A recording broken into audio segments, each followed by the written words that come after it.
মোদী সরকারের লামাইতে হইলে একমাত্র আন্দোলন, এর বিকল্প আমার মনে হয় না এর বিকল্প কিছু আছে। এখন এইপরে আপনাদের সাথে এই মন্ত্রী পদত্যাগ করার পরে ঠরে মিউচুয়াল হওয়ার বন্ধুরা তোমরা দেখা পাচ্ছ একটা চোদনা, এই চোদনাটার বাড়ি কোথায় জানো? বাংলাদেশ। আর এই বাংলাদেশ থেকে আমাদের ইন্ডিয়ার ভাইদের উস্কানিটা কিভাবে দিচ্ছে, এই চোদনার কথাটা আগে শুনুন, তারপরে এই চোদনার ভালোভাবে আজকে জবাব দেবো। চোদনার কথাবার্তা শোনাচ্ছি, শুনুন। সেটা ভালো জানে, কিন্তু এইখানে এই যে মোদী সরকার আপনার 3 টাইম ক্ষমতায়, কোনো সরকারই 2 টাইম 3 টাইম ক্ষমতায় থাকার পরে তারা ইচ্ছাকৃত নামতে চায় না, কারণ জানে এটা নামলে তাদের শেষ ঠিকানা হবে জেলখানা। যার কারণে তারা যেমনি হোক, ইঞ্জিনিয়ারিং হোক, পিটাই পাটাই যেমনি হোক, তারা ক্ষমতায় থাকতে চাবে। এখন এই মোদী সরকারের লামাইতে হইলে একমাত্র আন্দোলন, এর বিকল্প আমার মনে হয় না এর বিকল্প কিছু আছে।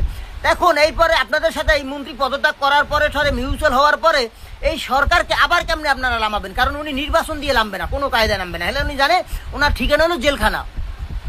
তাহলে আবার আন্দোলন করতে হবে। আবার এই আন্দোলন এইরকম চাঙ্গা করতে পারবেন কি পারবেন না সেটা হলো আপনারা জানেন, কিন্তু আমার ধারণা যে ভারতবাসী আন্দোলনে অতটা পাকা না, অতটা পারফেক্ট না, নালে এই আন্দোলনই একটা কিছু তারা ভয়াবহ রূপ ধারণ করতো, কিন্তু পারতেছে না মোদী সরকারের সাথে। তা আমার কথা হয়েছে আসলে আন্দোলনে পারে না, না করে না, কারণ এইটাও একটা বিষয় আছে। বিষয়টা হলো এই মোদী সরকার এই মুহূর্তে যদি কোনো কায়দায় লামিয়ে যায়, পদত্যাগ করে, তাহলে অনেক কয়টা রাজ্যে হয়তো স্বাধীনতার ডাক আসতে পারে।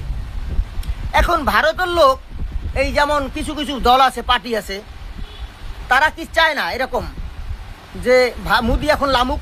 মোদী নামলে আমি যে বলছি ভারত হয়তো কয়েকটা টুকরো হয়ে যেতে পারে, এরকম অন্য অন্য রাজ্য থেকে এরকম ডাক আসতে পারে, হয়তো এরকমও হইতে পারে। এই কারণেও তারা জোরালো ভূমিকা নিতে আসে না। কিন্তু এখানে আমি একটা কথা বলতে পারি, এই মোদীকে যদি লামাইতে হয়, আজকে আপনারা তারিখটা দেখে রাখেন, আমার কথাগুলি লিখে রাখেন, যে এই মোদীকে লামাইতে হলে আন্দোলনের কোনো বিকল্প নাই। সুষ্ঠু নির্বাচন দিয়া এই মোদী লামবে, সেগুড়ে বালি, দিল্লি বহুত দূর, হে আশা একেবারে করা যাবে না। তাকে লামাইতে হলে আন্দোলন করতে হবে, কিন্তু এই আন্দোলনের সাথে আপনারা আরও কিছু অ্যাড করেন। অ্যাড করিয়া আমার মনে হয় যে মোদী সরকারের পতন ঘটান, এর বিকল্প আমি কিছু দেইনি। এই মোদী সরকার যদি আপনাদের সাথে একটা মিউচুয়াল হয়েই যায়, তারপরে আবার তাকে যদি লামাইতে হয়, আর আবার আন্দোলন, সেই আন্দোলনে আবার কতটা আপনারা সফল হইতে পারবেন আপনারা জানেন। কিন্তু আমার মনে হয় যে আন্দোলনের কোনো বিকল্প নাই। সবাই ভালো থাকবেন, সুখে থাকবেন, নিরাপদে থাকবেন। তোমরা শুনেছ এই চোদনার কথাবার্তাগুলো, এবারে এই চোদনাকে আমি ভালোভাবে জবাবটা দিচ্ছি, তোমরা শুনুন। আর এই চোদনা তোকে বলছি শোন, এটা ভারত রে, এটা বাংলাদেশ না, বুঝতে পেরেছিস?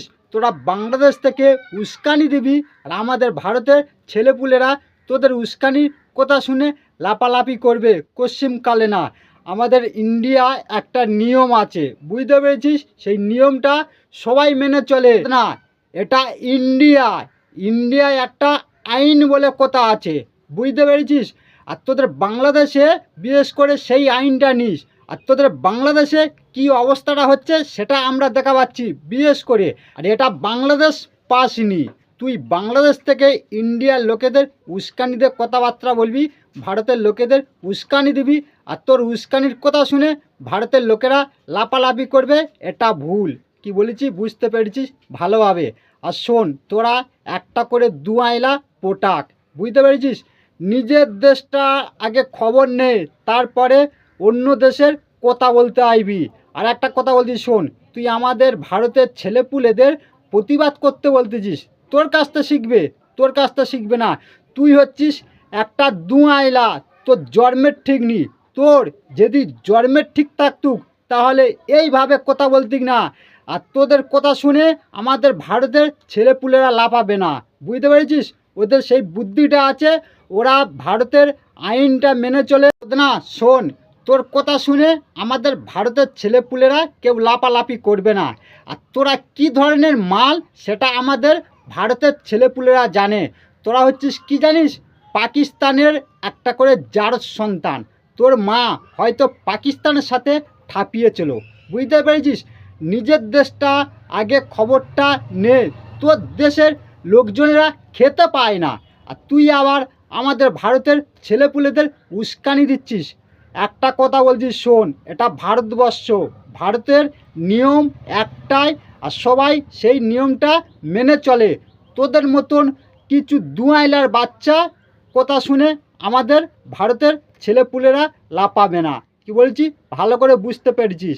এবারে ফের যদি ভারতের ছেলেপুলেদের উস্কানি দেওয়ার মতন ভিডিও করিস, সেই দিন তোর মা মাসি উদ্ধার করে দেবো।